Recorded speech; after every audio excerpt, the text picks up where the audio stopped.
Amados irmãos e irmãs, caros telespectadores da Rede Vida, o canal da família. Hoje todas as leituras vêm nos ensinar o que é ter fé. A fé não é um conjunto de saberes que eu entendo apenas intelectualmente. Isso é muito fácil. No caso da fé cristã, bastaria pegar o catecismo e decorar alguns parágrafos, ou da Bíblia, decorar alguns versículos. Quantas são as pessoas que gostam de colocar versículos nos seus carros? Nada contra. Mas será que esses que colocam versículos e toda hora pregam sobre Deus, de fato têm a fé viva e verdadeira? A gente sempre tem que ter um ponto de interrogação. Não em relação a somente essas pessoas, mas em relação a nós mesmos. A fé é a adesão do coração a Deus. E quando nós falamos adesão do coração, o coração na Sagrada Escritura não é algo só sentimental, o coração é algo que unifica a minha inteligência, a minha capacidade de razão. Então, para ter fé é preciso usar a inteligência. Santo Agostinho, dos seus escritos, vai dizer: desejei ver com inteligência aquilo que acreditei.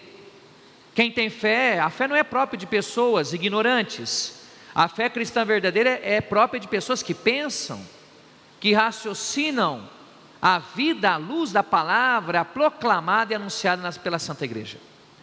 Mas também a fé envolve o sentimento, a vida afetiva, porque ela tem que tocar tudo aquilo que nós somos, e o ser humano, ele é um ser de emoções, um ser de afetos. A fé também deve tocar as nossas atitudes. Ora, antes da proclamação desse Santo Evangelho em cada Santa Missa, nós traçamos sobre nós 3 cruzes. As pessoas erroneamente, que não foram bem formadas na liturgia, pensam que se trata do sinal da cruz, pelo sinal da cruz. Não pode ser, porque nós fazemos 3 cruzes, depois nós não fazemos novamente o quarto sinal da cruz. Nós traçamos com o nosso polegar o sinal da cruz aqui na fronte, na boca e por último, no coração. Porque a palavra proclamada, ela tem que atingir a nossa inteligência, a nossa fronte, e aqui foi o primeiro sinal que nós somos marcados, antes de sermos admitidos à comunidade dos filhos de Deus em Jesus Cristo. O padre ou o diácono, ou aquele que presidiu o batismo, juntamente com os pais e padrinhos, nos marcaram com Cristo Salvador, o sinal do Cristo Salvador. Quando nós vamos fazer o sinal da cruz e quando nós somos abençoados, a primeira coisa que fazemos é tocar aqui. Ao tocar aqui devemos lembrar o nosso batismo, pois aquele que é batizado deve ter a mentalidade não do mundo, mas a mentalidade de Cristo. Depois nós fazemos o sinal da cruz sobre a nossa boca. Assim como Deus purificou a boca do profeta Isaías, e ele disse: eis-me aqui, Senhor, envia-me para anunciar a palavra, também nós pedimos que a palavra do Evangelho purifique os nossos lábios. Porque muitas vezes nós até pensamos as coisas que são de Deus, nós temos os mesmos pensamentos de Cristo, mas quando nós abrimos a nossa boca, não usamos os nossos lábios como profetas, para anunciar as maravilhas da salvação, mas usamos os nossos lábios para destruir, para caluniar, para inventar histórias que não têm nada a ver. Mas de nada adianta a palavra estar na inteligência, ser proclamada com a nossa boca, se ela não encontrar aqui, na nossa interioridade, a sua casa. Então a nossa interioridade, a nossa alma é a casa da palavra. De fato, quando a gente vem à igreja, que é o ambão, que vem do grego ambai, no lugar elevado, é a mesa da palavra, aqui nós encontramos a palavra que foi apenas proclamada. Mas não basta estar aqui, é preciso estar no nosso coração, assim como a palavra está no coração da igreja. Antes da palavra de Deus ser colocada por escrito, a palavra foi escrita no coração da comunidade dos filhos de Deus, dos batizados. Padre, o que tem isso a ver com o Evangelho de hoje? Tudo. Porque sem anúncio da palavra, e a palavra é o próprio Jesus, aquilo que Ele fez e aquilo que Ele diz, não é palavra apenas o que o Senhor fala, os gestos de Jesus também são palavras de Deus. Sem essa palavra não existe fé, existe apenas sentimento religioso, que isso naturalmente, pela nossa condição humana, antropologicamente falando, da nossa constituição, da nossa existência qualquer um pode ter. Agora, fé verdadeira é só quando a gente é tocado, não apenas escutar, tocado pela palavra de Jesus. O que essas duas mulheres no evangelho de hoje elas experimentaram? O toque da palavra de Deus. Em primeiro lugar, nós temos aqui um pai, que se chama Jairo, ou um dos chefes da sinagoga. O que se fazia na sinagoga judaica, como é até hoje? Se lê a lei, a Torá, os profetas. Ele pregava a palavra, mas a palavra que ele pregava como instrumento, e ele era líder religioso, ele mesmo não tinha poder de libertar a sua filha daquela situação difícil. Então ele recorre a Jesus.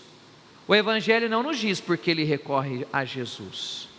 Talvez Jairo ouviu falar sobre o Senhor, sobre as curas, os milagres, sobre a pregação do Nazareno, de alguém que, considerado no primeiro momento profeta pelo povo, não fazia distinção de pessoas. Jesus é o encontro de todos, e ele ia ao encontro de todas as situações da vida humana, situações de morte, situações de alegria. Jesus comia com as pessoas, inclusive ele foi acusado pelos seus adversários de ser comilão e beberrão, amigo dos publicanos e das prostitutas.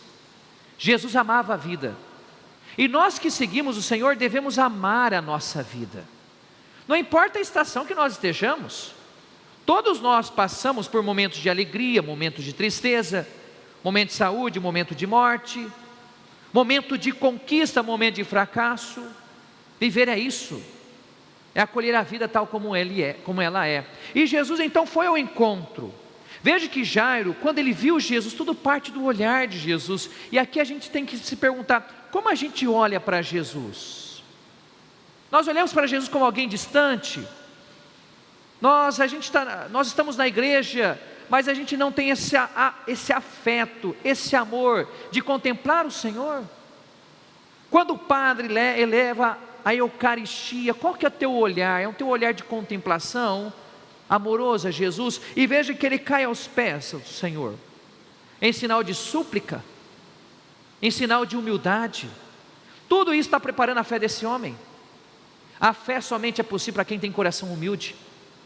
As pessoas que pensam que se salvam a si mesmas, isso é próprio do homem de hoje, as pessoas que pensam que se salvam a si mesmas, que o dinheiro vai salvá-las, que o poder vai salvá-las, que aquilo que elas conquistam, o status vai salvá-las, não vai salvá-las, porque o único Salvador é Jesus, o único que pode nos libertar da morte, do pecado, o único que é perito em humanidade, pode inserir na nossa humanidade limitada à força da graça. Jesus está ali, mas veja que o evangelho interrompe, porque entra em cena uma outra mulher, não mais uma menina de 12 anos, que o pai foi interceder por ela, mas uma mulher que há 12 anos, veja, olha qual é a sintonia do evangelho, sofria de quê? De hemorragia. Para nós isso aqui é tão inocente, não é? Mas a gente tem que entender o evangelho. Vocês sabiam que no livro do Levítico, a mulher quando ficava menstruada, ela não podia ter relações sexuais, está lá no livro do Levítico, porque ela é considerada como impura, não podia ter contato com sangue, assim como nessa tradição você não podia comer carne sufocada, nem sangue. Agora veja, a impureza da mulher demorava 5 ou 6 dias, ou 4 dias, o ciclo menstrual, e depois ela poderia voltar a louvar a Deus. Então, o fluxo de sangue aqui não é só problema de saúde, o fluxo permanente de sangue é problema religioso. Essa mulher que vai até Jesus, essa mulher adulta, ela se vê totalmente longe de Deus, porque ela se sente impura. Vocês já lidaram conversar com pessoas que se sentem impuras, indignas de Deus? Essa é a situação dessa mulher. Mas ela tendo procurado tudo, também assim como Jairo foi a Jesus, e olha a fé dela, ela tinha um limite da hemorragia, ela tinha um limite da multidão, mas ela superou todos esses limites, os limites pessoais e os limites sociais. Para quê? Para tocar em Jesus, porque tocar em Jesus é tocar na palavra, e quando nós tocamos a palavra toca em nós e nos transforma. Essa mulher foi imediatamente curada, e veja que os discípulos aqui nada entendem, não é verdade? Chama a atenção de Jesus, eles não devem aprender com Jesus, dá um pito em Jesus ainda. A gente é assim, a gente quer dizer para Jesus o que ele tem que fazer, e Jesus o quê? Procura a mulher, sabe por quê? Porque para Jesus, nós não somos multidão, Ele nos olha pelo nome, é a nossa história. Somos nós que muitas vezes na igreja vivemos anonimato. Não, mas Jesus nos conhece tal como somos. Ele quer salvar-nos, quer nos chamar pelo nome. E essa mulher faz essa experiência. Depois, no final do evangelho, Jesus diz para Jairo: não tenhas medo, basta ter fé. E os presentes exatamente não acreditam em Jesus. E Pedro e Jesus levam os 3 principais discípulos dele, Pedro, Tiago e João. Sabe por quê? Porque os principais discípulos que estarão na transfiguração com o Senhor, eles têm que aprender que depois, quando Jesus morrer, o que eles deverão fazer? Como que eles vão suscitar fé nas pessoas? Por meio da pregação da palavra, mas principalmente quando eles vão ao encontro das pessoas. Sabe, eu como padre, lá no seminário formando, o Júnior está aí sabe, eu na vida do povo, eu sempre falo isso. Nós como igreja precisamos ir ao encontro das pessoas, sem preconceito, sem condenação. Sabe, será que as nossas igrejas, as nossas paróquias têm esse detalhe? Quando a pessoa está doente, será que alguém a visita? Quando a pessoa está sofrendo, será que ela encontra alguém lá na paróquia que possa acolhê-la? Você tendo feito essa experiência, você encontrou alguém que lhe falasse: olhe para Jesus e coloque a sua confiança em Jesus? Porque eu digo o seguinte: pregar e falar de Deus é muito fácil, até os ineptos fazem isso. Agora, viver a palavra, e aqui é viver o batismo, quando é viver a palavra que está no coração, se a palavra está no coração, está nas nossas vidas, nas nossas atitudes, essa é a grande realidade. Sabe, pessoas de fé, não são pessoas que necessariamente ficam falando de Deus todo momento. Pessoas de fé, são pessoas que agem como Jesus, vai ao encontro dos doentes, dos enfermos, dos necessitados. E é o seguinte: por mais que nós falemos 1000 palavras belas e força da nossa oratória, se nós não tivermos isso, seremos como um sino que soa, mas não comunica. Vamos ser mais humanos, você que está na sua casa, vamos ao encontro das pessoas, e assim como Jesus tocou essas mulheres, deixe você também ser tocado pelos problemas das pessoas, porque não dá, amados irmãos, como cristãos e cristãs, viver numa redoma de vidro, pensando que o mundo está tudo bem. Não, Jesus nos ensina aí o encontro do mundo com seus problemas, para lá onde existir os problemas, morte, doença, traição, falência, ali a palavra da fé, tocar essa realidade e transformá-la com a força do amor. E Deus vai nos tocar agora, por isso a gente vai ficar sentado e vamos oferecer a nossa vida ao Senhor, porque todas as vezes que nós comungamos, é Cristo que nos toca, nos cura, como libertou a menina da morte, como libertou essa mulher da impureza e do fluxo de hemorragia. Cantemos ofertando ao Senhor a nossa vida.